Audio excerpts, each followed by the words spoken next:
భవిష్యత్తు ఏ మంత్రాలతో తాయెత్తులతో మారదు. ఎవడో ముఖ్యమంత్రి ప్రధానమంత్రి అయితే మారదు.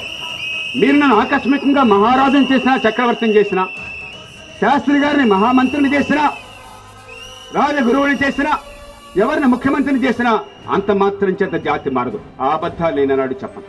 మార్పు మీ చేతుల్లో ఉంది. మీకు మార్గాన్ని చూపెట్టే బాధ్యత కొందరుకుంది.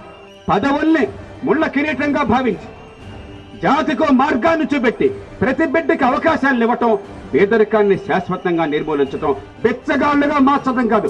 ఏం భాష మాట్లాడుతున్నారు? నేను నీకు ఇది ఇస్తా. ఎక్కడి నుంచి ఇస్తావయ్యా? నీ ఆస్తులు అమ్మా?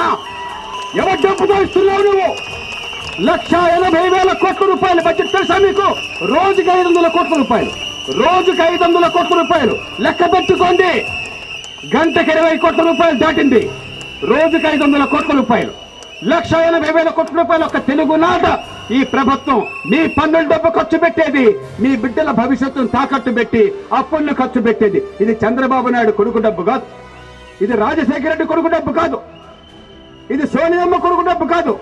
ఇది కేసీఆర్ కొడుకు డబ్బు కాదు. నీ డబ్బు, మీ బిడ్డల డబ్బు. ఎవడైనా దానం చేసేది? మేమిస్తున్నాం డబ్బు, మిమ్మల్ని మేము పోషిస్తున్నాం. బెచ్చగాళ్లుగా మార్చడం కోసం ఆ రాజకీయం ఉన్నది. శాశ్వతంగా బెదరకాన్ని కొనసాగించడం కోసం ఆ రాజకీయం ఉన్నది. లోక్సత్తాకు ఓటేమని కోరను. నా నోటితో ఏనాడు నేను లోక్సత్తాకు ఓటేమని కాదు చెప్పింది. మీ బతుకుల్ని బాగు చేయడం కోసం ఓటును ఆయుధంగా ఉపయోగించండి అయ్యా. మీ గుండెల్లో ఆస్తిని ప్రకటించడం కోసం ఇదిగో ఈ విజన్ ఉపయోగించి నిధులు వెయ్యండి అయ్యా. ఏలా వెయ్యండి అయ్యా. భవిష్యత్తుని మార్చుకోండి అయ్యా.